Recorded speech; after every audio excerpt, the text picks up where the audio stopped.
আলহামদুলিল্লাহ, মহান আল্লাহ পাক ও তাআলার দরবারে অসংখ্য গণিত শুকরগুজারি যে মহান পাক রব্বুল আলামিন আজকে পবিত্র জুমার দিন আল্লাহর ঘরে আজান হওয়ার সঙ্গে সঙ্গে জুমার নামাজ আদায় করার উদ্দেশ্যে আপনাকে আমাকে সুস্থতার সহিত হাজির হওয়ার তৌফিক দিয়েছেন। ওই পাক জাতের দরবারে আমরা আমাদের অন্তরের অন্তঃস্থল হতে শুকরিয়া তান বলি আলহামদুলিল্লাহ। লক্ষ কোটি দুরুদ সালাম হুজুরে নূর সাল্লাল্লাহু আলাইহি ওয়াসাল্লামের কদম মোবারকে, যেই নবীকে আল্লাহ পাক রব্বুল আলামিন অত্যন্ত সুন্দর একটি ধর্ম দিয়ে এই দুনিয়ার জমিনে পাঠিয়েছেন। সুন্দর গ্রন্থ, মহান গ্রন্থ আল কোরআন দিয়ে, হেদায়েতের বাণী দিয়ে এই দুনিয়ার জমিনে পাঠিয়েছেন, যাতে করে আমরা আমাদের মতন মানুষ এই হেদায়েতের বাণী গ্রহণ করে আমল করে করে দুনিয়া এবং আখিরাতে উজালা হতে পারি। সেই মহান গ্রন্থ আল কোরআনুল কারীম থেকে একখানা আয়াতে কারিমা তিলাওয়াত করেছিলাম। আল্লাহ পাক রব্বুল আলামিন যদি আমাকে তৌফিক দান করেন, সেই আয়াতের আলোকে আলোচনা করার চেষ্টা করব। ওয়া তৌফিক ইল্লা বিল্লাহ। সম্মানিত হাজিরিন, আজকের আলোচনার আলোচ্য বিষয় হলো হিংসা।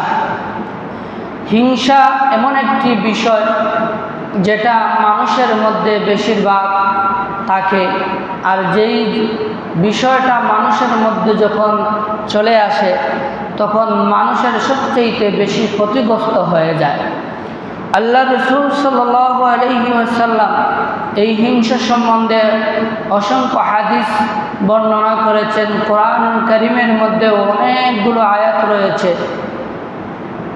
এর উদ্দেশ্য হলো মানুষ যাতে এই হিংসার থেকে, মারাত্মক এই ব্যাধি থেকে যেন বাঁচতে পারে।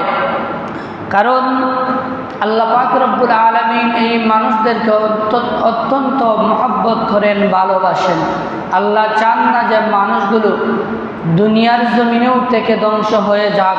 আল্লাহ চান মানুষ, আমার বান্দাগুলো যেন আমার তৈয়ার করা জান্নাতুল ফেরদাউসে আসতে পারে। সুবহানাল্লাহ।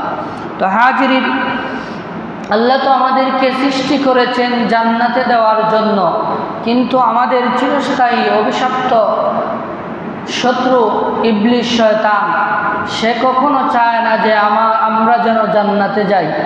সে চায়, সে যেহেতু চিরস্থায়ী জাহান্নামী হয়ে গেছে, আমাদেরকে নিয়ে সেই জাহান্নামে যেতে চায়। আল্লাহর সাথে সে ওয়াদাবদ্ধ করেছে যে হ্যাঁ, পাক রব্বুল আলামিন, যেই আদমের জন্য আমি বিতাড়িত হয়ে গেলাম, যেই আদমের জন্য আমি অভিশপ্ত হয়ে গেলাম, চিরস্থায়ী জাহান্নামী হয়ে গেলাম, আমাকে এমন পাওয়ার দাও যেই পাওয়ারের কারণে আমি তাদেরকে জাহান্নামে নিতে পারি। আল্লাহ পাক রব্বুল আলামিন তার দোয়া কবুল করেছিলেন। কারণ হাদিস শরীফের মধ্যে এসেছে, বান্দা যখন কোনো আল্লাহর নেক কোনো ইবাদত করে, আর ইবাদত করার পরে যখন আল্লাহর কাছে চায়, তখন আল্লাহ পাক রব্বুল আলামিন তার এই ইবাদতের ওসিলায় আল্লাহ তার মনের বাসনা দোয়াগুলো কবুল করে নেন। এর জন্য ফরজ নামাজের পরেই আমরা দোয়া করি। ফরজ নামাজ একটা মকবুল ইবাদত, এটা আল্লাহর দরবারে কবুলিয়ত। এই নামাজ যখন বান্দা খুলুসিয়তের সাথে, একগ্রতার সাথে, আন্তরিকতার সাথে আদায় করে, আর আদায় করার পরে যখন আল্লাহর দরবারে ফরিয়াদ করে, যা বলবে শরীয়ত সম্মত যা বলবে, আল্লাহ পাক রব্বুল আলামিন তার দোয়া কবুল করে নেবেন। সুবহানাল্লাহ। তো শয়তান অসংখ্য অগণিত ইবাদত করেছে আল্লাহ পাক রব্বুল আলামিনের কাছে চাইছিল যে আমি এতদিন যে তোমার ইবাদত করলাম, তুমি তো বলেছো বিনিময়ে দিবা। ফামান ইয়ামাল মিসকালা যাররাতিন খায়রান ইয়ারা ওয়া মান ইয়ামাল মিসকালা যাররাতিন শাররান ইয়ারা। আপনি যত ভালো উত্তম কাজ করেন, বেশি করেন, অল্প করেন, যারা পরিমাণও করেন, যদি ভালো কাজ করেন, এর প্রতিদান আল্লাহ পাক রব্বুল আলামিন আপনাকে আমাকে দান করবেন।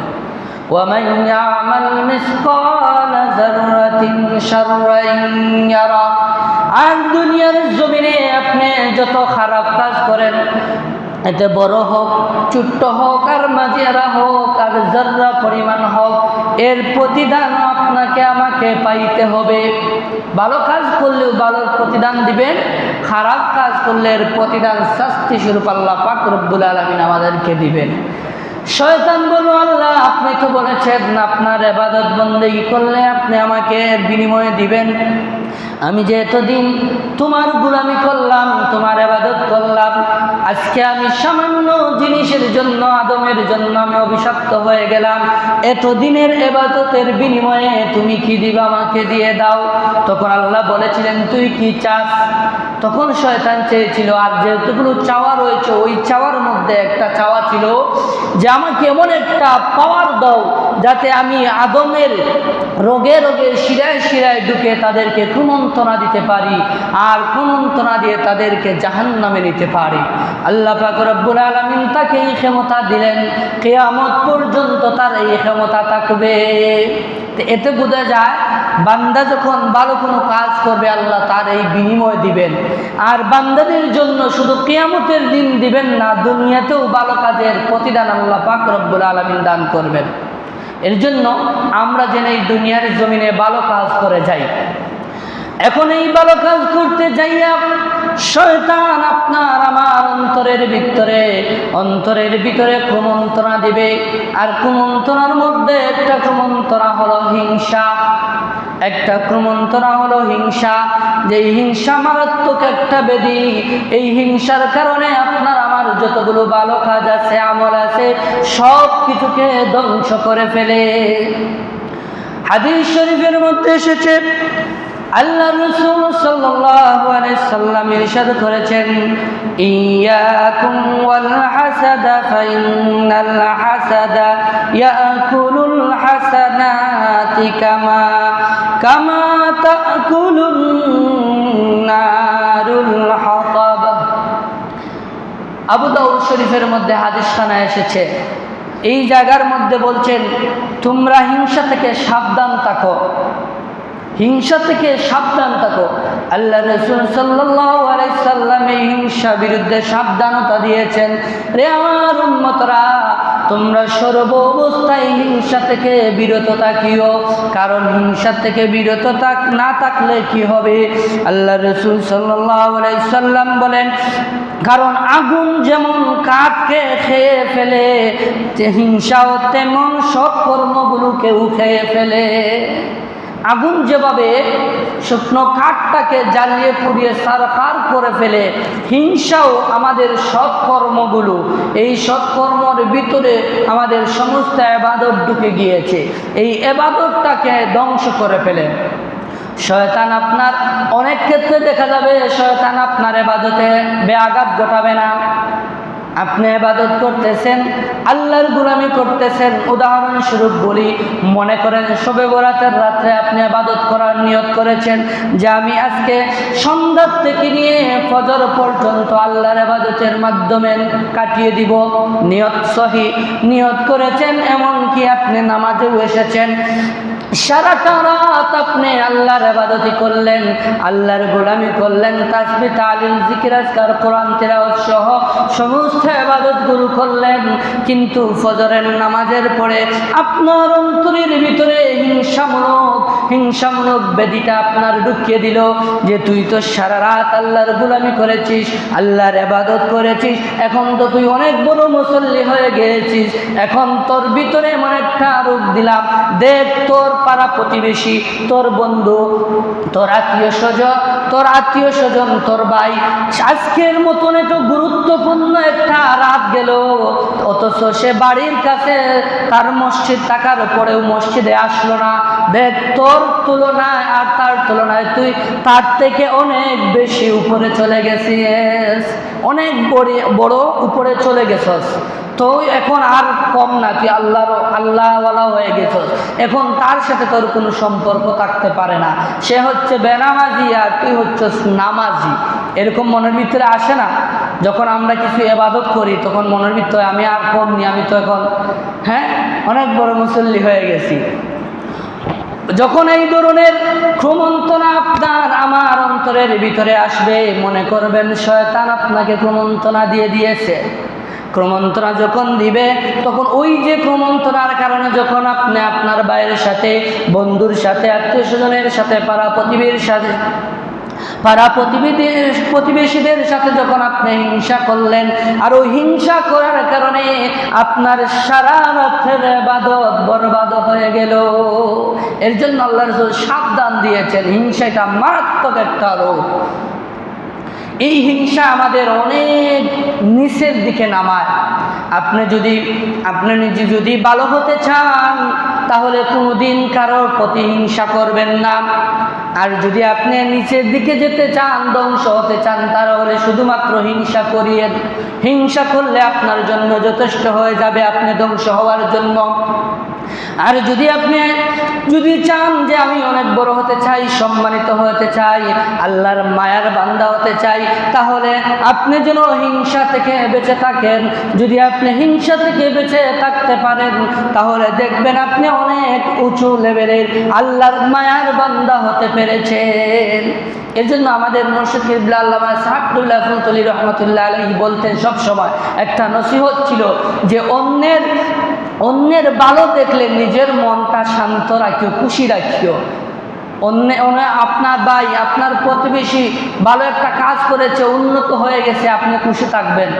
আমরা তো এখানে খুশি থাকি না, হায় হায় আমিও তার সমবয়সী, হ্যাঁ একই বয়সীর একই সময় চলাফেরা করলাম, আজকে সে বড় একজন ব্যবসায়ী হয়ে গেল, আর আমি কিছুই করতে পারলাম না।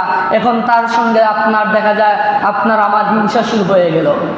আপনি মনে করবেন আর কোনোদিন আপনি উপরে উঠতে পারবেন না। আর যদি আপনি মনে করেন আমার এক ভাই উন্নত হয়েছে, আমি আল্লাহর কাছে শুকরিয়া আদায় করি, আর তার উসিলা নিয়ে আমি আল্লাহর কাছে চাই, মাবুদ সেও তোমার বান্দা, আমিও তোমার বান্দা, একই সময় চলাফেরা করেছি, আজকে তুমি তার প্রতি রহম করেছো, দয়া করেছো, বিদায় সে অনেক উঁচু লেভেলে উঠে গিয়েছে, অনেক সম্মানিত হয়ে গেছে, অনেক সম্পদশালী হয়েছে।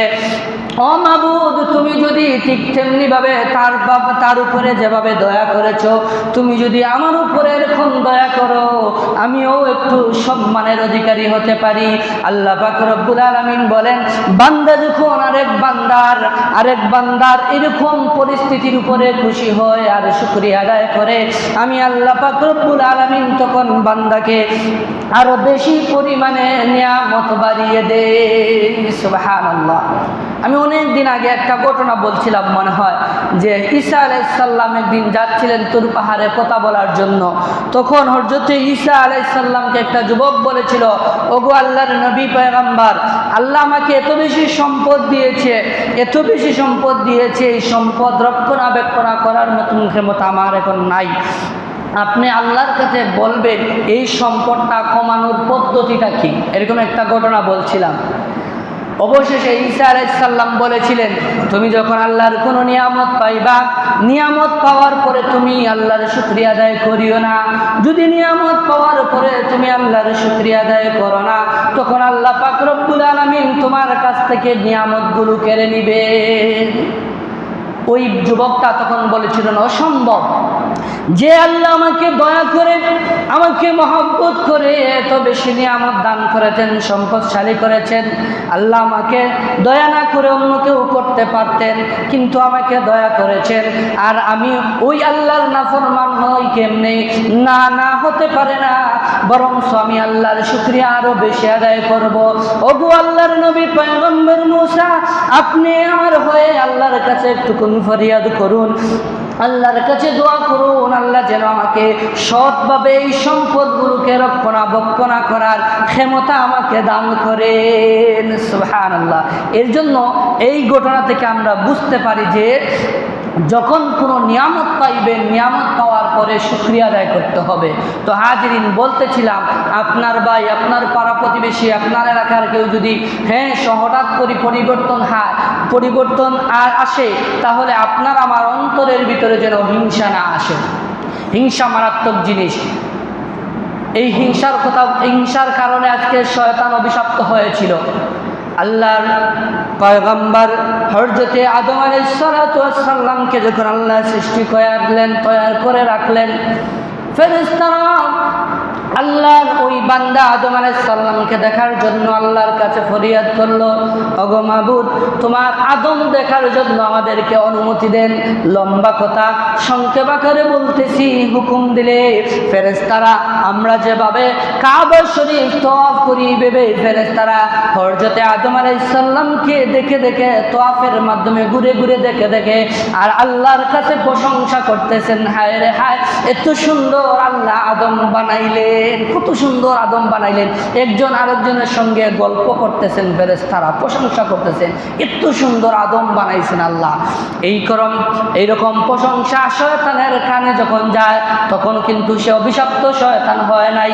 যখন তার কাছে যায়, তখন ওই শয়তান, অভিশপ্ত শয়তান চুপি চুপি হযরতে আদম আলাইহিস সালামকে দেখার জন্য ওই রুমের ভিতরে, ওই কামরার ভিতরে গিয়েছিল। যাওয়ার পরে যখন আদম আলাইহিস সালামকে দেখলো, ওর অন্তরের ভিতরে হিংসা ঢুকে গেল, তকব্বুর ঢুকে গেল। আর আদম আলাইহিস সালামের সঙ্গে হিংসা করার কারণে ওর ভিতরে এত বেশি কুট এসেছিল, যার কারণে হযরতে আদম আলাইহিস সালামের উপরে তুতু ফেলে দিয়েছিল। কিতাবের মধ্যে বলা হয় ওই তুতুটা শয়তানের আদম আলাইহিস সালামের নাভির মধ্যে এসে পড়ে গিয়েছিল। একটুকুন তুতু আদম আলাইহিস সালামের নাভি, আমাদের যে নাভি ছিল ওই নাভির মধ্যে পড়ে গিয়েছিল। জায়গাটা কিন্তু ওইভাবে সমান লেভেল ছিল। কিতাবের মধ্যে বলা হয় তুতু ফেলেছিল ওই জায়গার মধ্যে। সঙ্গে সঙ্গে আল্লাহ পাক রব্বুল আলামিন জিবরাইলকে ডেকে বললেন, জিবরাইল, আমার আদমকে নাপাক করে ফেললো, যাও তাড়াতাড়ি যাও, ওই জায়গা থেকে মাটিটা তুলে ফেলো।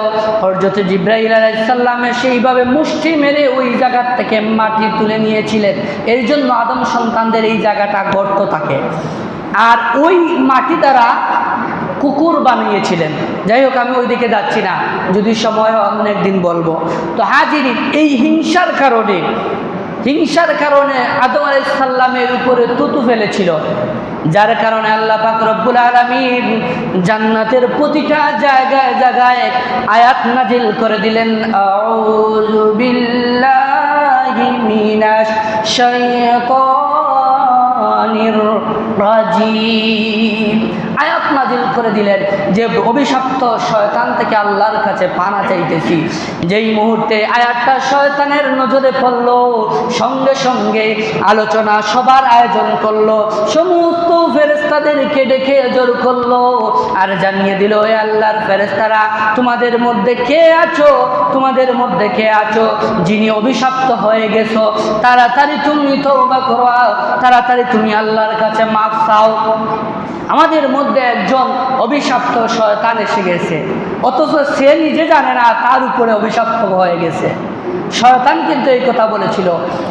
যাই হোক, লম্বা ঘটনা। শেষ পর্যায়ে শয়তানকে জান্নাত থেকে বাইর করার জন্য, তাড়ানোর জন্য আল্লাহ সমস্ত ফেরেশতাদেরকে হুকুম করলেন যে, ফেরেশতারা, তোমরা যখন আমার আদমকে তো মহব্বত করলা, প্রশংসা করলা, তাহলে তোমরা আমার আদমকে সেজদা করো। আল্লাহ হুকুম দিলেন আদমকে সেজদা করার জন্য। আল্লাহর হুকুম আদেশ করার জন্য সমস্ত ফেরেশতারা নির্দ্বিধায় আল্লাহর এই আদম আলাইহিস সালামকে সেজদা করলো, কিন্তু একমাত্র শয়তান, অভিশপ্ত শয়তান সেজদা করলো না। যার কারণে আল্লাহ পাক রব্বুল আলামিন তাকে অভিশপ্ত করে দিলেন। আর যারা আল্লাহর হুকুম মানলো তাদেরকে চিরস্থায়ী সম্মানিত আরো করে দিলেন। ফেরেশতারা হচ্ছেন সম্মানিত আর শয়তান হচ্ছে অভিশপ্ত। তো হাজিরিন, এই জায়গার থেকে আমাদের শিক্ষা হলো, আমরা যদি কারোর প্রতি হিংসা করি, আমরাও শয়তানের বন্ধু হব, অভিশপ্ত হয়ে যাব, ধ্বংস হয়ে যাব। আর যদি হিংসা ছেড়ে দেই, যারা আল্লাহর ফেরেশতাদেরকে সম্মানিত করেছেন, আমাদেরকেও আল্লাহ সম্মানিত করবেন। আমাদের নবী মুহাম্মদুর রাসূলুল্লাহ সাল্লাল্লাহু আলাইহি ওয়াসাল্লাম সমস্ত পয়গম্বর থেকে সম্মানিত, সমস্ত নবীদের রাসূলগণের রাসূল ছিলেন, নবীদের নবী ছিলেন, নবীদের নবী ছিলেন। সমস্ত পয়গম্বরগণ আমার আপনার নবী মুহাম্মদুর রাসূলুল্লাহকে নবী বলে স্বীকৃতি দিয়েছেন। এমন একজন জলিল কদর এমন একজন পয়গম্বর, শ্রেষ্ঠ নবী, ওই নবীর সঙ্গে দুশ্মনী করেছিল, হিংসা করেছিল আবু জেহেল। আবু জেহেল এত বেশি হিংসা করত, সর্বসময় সর্ব অবস্থায় রাসূল পাক সাল্লাল্লাহু আলাইহি সাল্লামের সাথে দুশমনী ছিল, তার হিংসা ছিল। আর হিংসাটা একটাই মাত্র কারণ ছিল, কোনো একজন আবু জেহেলকে প্রশ্ন করেছিলেন, রে আবু জেহেল, আব্দুল্লাহর বেটা মুহাম্মদ তোমার সম্পর্কে বাতিজা লাগে। ও আবু জেহেল, আমি তোমার কাছে জানতে যাই, ওই আব্দুল্লাহ বেটা মুহাম্মদ তোমার কাছে কেমন? জবাব দিয়েছিল আবু জেহেল, আরে আল্লাহর বান্দা, শুনে রাখো, শুনে রাখো। আমি আবু জেহেল বললাম, নিঃসন্দেহে কোনো সন্দেহ নাই, আল্লাহ আব্দুল্লাহর বেটা মুহাম্মদ স্বয়ং তিনি আল্লাহর প্রেরিত রাসূল। আবু জেহেল জানতো, মানতো আল্লাহর রসুল। তখন তাকে প্রশ্ন করেছিল, তাহলে তুমি কেন রাসূলুল্লাহ সাল্লাল্লাহু আলাইহি সাল্লামের সাথে তুমি হিংসা করো, ওনার বিরোধিতা করো? তার একটা মাত্র কারণ ছিল, আমি যদি এখন রসুলের অনুগত্য করি, রসুলের অনুসরণ করি, তাহলে আমার নেতাগিরি চলে যাবে, আমি ছোট হয়ে যাব। রসুলকে অনুসরণ করতে হবে, রসুলকে নেতা মানতে হবে। আমার নেতাগিরি টিকিয়ে রাখার জন্য আমি রসুলের বিরোধিতা করি। হিংসা তার ভিতরে, নেতাগিরি চলে যাবে। আবু জেহেলের এই সমস্যাটাই ছিল। আবু জেহেল দিনের বেলায় মানুষদেরকে বাধা দিত, তোমরা খবরদার, খবরদার নবীর কাছে যাইও না, নবীর কথা শুনিও না। কারণ অসংখ্য ইতিহাস রয়েছে, অসংখ্য প্রমাণ রয়েছে। হযরত উমর রাদিয়াল্লাহু তাআলা আনহু তখন ইসলাম গ্রহণ করেন নাই। যেদিন ইসলাম গ্রহণ করবেন ওই দিনই হযরত উমর রাদিয়াল্লাহু তাআলা আনহু গিয়েছিলেন আল্লাহ রসুলের কল্লা মুবারক নিয়ে আসার জন্য। তাকে পাঠানো হয়েছিল, যাও, এটা উমরের মতন ব্যক্তি ছাড়া আর কেউ পারবে না আব্দুল্লাহর বেটা মুহাম্মদের শীদ নিয়ে আসতে। উমর রাদিয়াল্লাহু তাআলা আনহু গিয়েছিলেন, কিন্তু সেই রসুলের বাণী শুনে, কোরআনের বাণী শুনে, রসুলকে দেখে হযরত উমর রাদিয়াল্লাহু তাআলা আনহু আল্লাহর রসুলের প্রেমে পড়ে গিয়ে আল্লাহর রসুলের হাতে হাত মুবারক রেখে ইসলাম গ্রহণ করে ফেললেন। যার জন্য হযরত উমর রাদিয়াল্লাহু তাআলা আনহুর সম্মান সমস্ত সাহাবায়ে কেরামদের মধ্যে দ্বিতীয় স্থান অর্জন করে ফেললেন। সুবহানাল্লাহ, সম্মানিত হয়ে গেলেন। আর আবু জেহেল আজও পর্যন্ত অবদস্থ হয়ে রইল। ওই রকমভাবে বিভিন্ন প্রক্রিয়ায় আল্লাহর রসুলের দুশমনী করতে লাগলো, হিংসা করতে লাগলো। দিনের বেলায় বলতো, যখন কোরআন নাজিল হইতো, মানুষ কোরআনের বাণী শুনে শুনে মানুষ কোরআনের ছায়ার তলে চলে আসতো। আবু জেহেল নিষেধ দিত, এরে মক্কাবাসীরা, খবরদার, খবরদার, তোমরা মুহাম্মদের বাণী শুনিও না। তাকে প্রশ্ন করা হয়েছিল, কেন?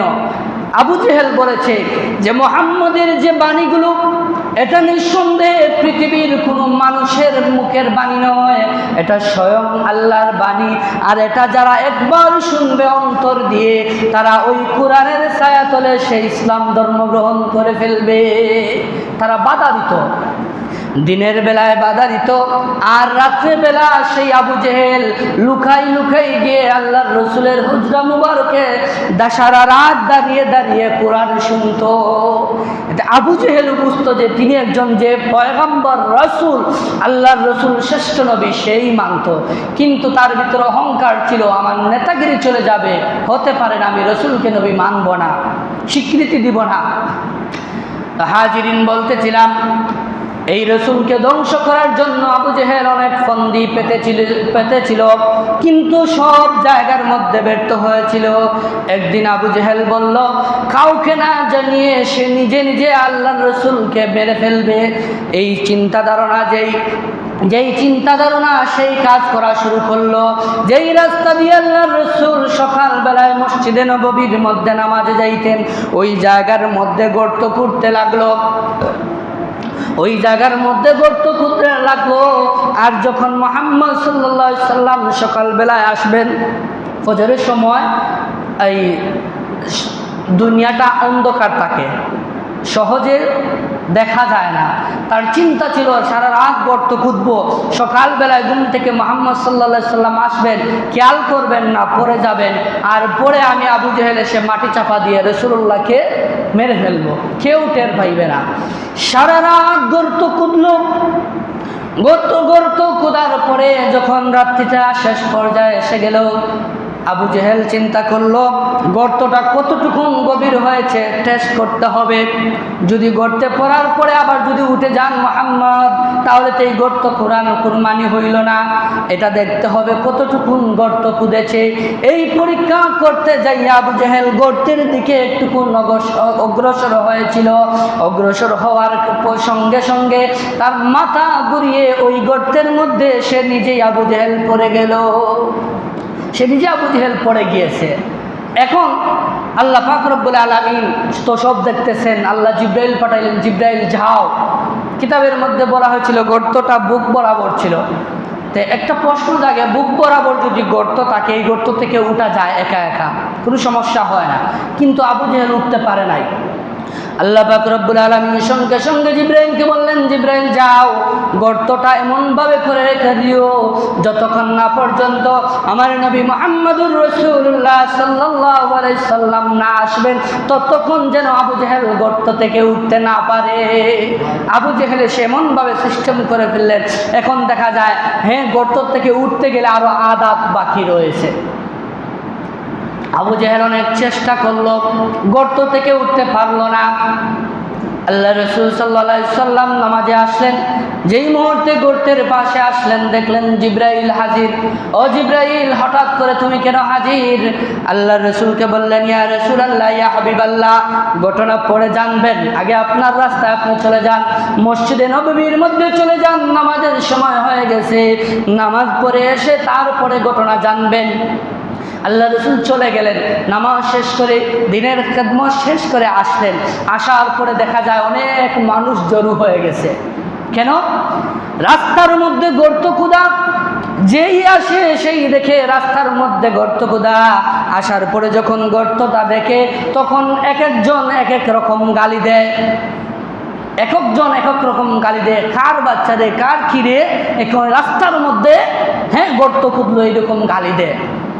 আবু জেহেল নিজ থেকে ডাক দিয়ে বলে, রে মক্কাবাসীরা, আর গালি দিস না, তোমরা আমাকে যত গালি দিবে আমি তত নিচের দিকে চলে যাব, আর গালি দিস না। এতে বোঝা যায় আমরা যদি কারোকে গালাজ করি তাহলে আমাদেরই ক্ষতি। যাকে গালি দিচ্ছি তার ক্ষতি নয়, ক্ষতিটা আমাদের। এজন্য কাউকে গালি দিবেন না। হাদিস শরীফের মধ্যে আছে কাউকে গালি দেওয়া যাবে না। হাজিরি, লম্বা কথা, সময় সংকীর্ণ। হযরত রাসূল পাক সাল্লাল্লাহু আলাইহি সাল্লাম এসে দেখলেন অনেক মানুষ জড়ো হয়ে গেছেন। কি হয়েছে এখানে? আবু জেহেল গর্তের মধ্যে পড়ে গিয়েছে। সঙ্গী সাথীরা আবু জেহেলকে তোলার জন্য দড়ি নিয়ে আসলো। আবু জেহেল বলল, এক হাত লম্বা দড়ি দাও, আমি উঠে যাব। এক হাত লম্বা দড়ি দিল। এখন দেখা যায় এখনো পর্যন্ত আদাত বাকি। এরকম আবার বললে আরো আদাত দাও, আবার দেখা যায় আদাত বাকি। এরকম দিতে দিতে দিতে দিতে কিতাবের মধ্যে বলা হয় 70 গজ দড়ি দেওয়া হয়েছে, এরপরেই আদাত বাকি রয়েছে। 70 গজ দড়ি দেওয়া হয়েছে, এরপরে আদাত বাকি। এই আদাত আর হবে না। আবু জেহেল বলেন, এর সঙ্গী সাথীরা, আর দড়ি দিস না, যত দড়ি দিবে আমি তত নিচের দিকে চলে যাব। আমাকে এখান থেকে তুলতে হলে তোমরা তাড়াতাড়ি যাও, মুহাম্মদুর রাসূলুল্লাহকে নিয়ে আসো। মুহাম্মদুর রাসূলুল্লাহ ছাড়া আর কেউ আমাকে এই গর্ত থেকে তুলতে পারবে না। হাজিরিন, বলতেছিলাম আল্লাহ রাসূল আসলে দেখতে পেলেন এই পরিস্থিতি, এই অবস্থা। আল্লাহ রাসূল দেখে বলেন, ও চাচা, আমি এতিম, আমার বাবা নাই, তোমরা তো আমার প্রতিবেশী, এই গর্তটা তুমি কার জন্য করে রেখেছিলে? আবু জেহেল বলল, বাতিজা, তোমাকে মারার জন্য গর্তটা করে রেখেছি, কিন্তু এই গর্তের মধ্যে আমি নিজেই পড়ে গিয়েছি। এতে প্রমাণ হয় পরের জন্য যদি তুমি নিজে গর্ত খুঁড়ো তাহলে সেই গর্তে তোমাকে আগেই পড়তে হবে, এই গর্তে আগে তোমাকেই পড়তে হবে। আর এটাই বাস্তব। তো হাজিরি, তো আল্লাহ রসুল সাল্লাল্লাহু আলাইহি সাল্লাম আসলে বললেন, ভাতিজা তুমি ছাড়াও কেউ আমাকে এই গর্ত থেকে উঠাইতে পারবে না, তুমি আমাকে এই গর্ত থেকে তুলো, আর না হয় কিয়ামত পর্যন্ত আমি আবু জেহেল এই গর্তের মধ্যেই থেকে যাব। আল্লাহ রসুল ডেকে বললেন, ও চাচা, আমি তোমার এমন কি ক্ষতি করেছি, তোমার সাথে এমন কি দুশ্মনী ছিল আমার, যার জন্য তুমি আমার জন্য তুমি গর্তটা খুঁড়ে রেখেছিলে? আবু জেহেল বলেন, ভাতিজা তোমার সঙ্গে আমার কোনো আদাগতি নেই, কোনো শত্রুতামি নেই, শুধুমাত্র একটাই হিংসা ছিল, আমি তোমাকে যদি নবী হিসাবে আমি গ্রহণ করি তাহলে আমার নেতাগিরি চলে যাবে, এই জন্য তোমারকে মারার জন্য এই ফন্দিটা করে রেখেছিলাম। আল্লাহ রসুল ডেকে বলেন, ও চাচা, তুমি যদি ওয়াদা করো, কথা দাও, তুমি আমার হাতে হাত রেখে তুমি ইসলাম ধর্ম গ্রহণ করে ফেলবে, তাহলে আমি তোমাকে কথা দিলাম তোমার নেতাগিরি থাকবে, আমার নেতাগিরির প্রয়োজন নাই। আমি রাসূলুল্লাহর শুধুমাত্র কথা হলো তুমি ইসলাম ধর্মের ভিতরে ঢুকে যাও। আবু জেহেল বলল, ঠিক আছে ভাতিজা, আগে গর্তটাকে আমাকে তুলো, আগে গর্তটাকে তুলো। আল্লাহ রসুল সাল্লাল্লাহু আলাইহি সাল্লাম হাত মুবারক এইভাবে হাত বাড়াইলেন, বললেন, চাচা আমার হাতের মধ্যে ধরো, কিতাব সাক্ষী, হাত দিয়ে রসুল সাল্লাল্লাহু আলাইহি সাল্লাম আবু জেহেলকে তুলে ফেললেন। সুবহানাল্লাহ। অথচ 70 গজ দড়ি দেওয়ার পরে এরপরেও আধ বাকি রয়ে গেল। তো হাজিরিন, এই ঘটনা দিয়ে আমরা বুঝতে পারলাম যে দুইটা ঘটনা আমি বললাম, শয়তানের একটা ঘটনা আর আল্লাহ রসুলের আবু জেহেলের একটা ঘটনা। এই দুইটার মধ্যে হিংসা জিনিসটা রয়েছে, যার জন্য দেখা যায় যে হিংসা করেছে সেই বিপদের মধ্যে পড়ে গিয়েছে। আর এই জন্য আজকের এই আলোচনার থেকে আমাদের শিক্ষা হলো, আমরা শিক্ষা নিতে হবে আমাদের অন্তরে যেন হিংসা না থাকে। আর আমি যে হাদিস পড়েছি এই হাদিস থেকে আমরা প্রমাণ পাইলাম যে আপনার আমার ভিতরে যদি হিংসা থেকে যায়, আপনি যত ইবাদত করেন সব ইবাদত আগুনের মধ্যে জ্বলে পুড়ে ছারখার করে ফেলবে। এর জন্য আল্লাহ পাক রব্বুল আলামিন আপনাকে, আমাকে, আমাদেরকে সবাইকে মহব্বতের সহিত সমাজে ঐক্যবদ্ধ হয়ে চলার তৌফিক দান করেন। আর হিংসার থেকে যেন আমরা দূরে থাকি, হিংসা মুক্ত যেন আমল করতে পারি, আমরা প্রত্যেকে বলি আল্লাহুম্মা আমিন। ওয়া আখিরু দাওয়ানা আলহামদুলিল্লাহি রাব্বিল আলামিন।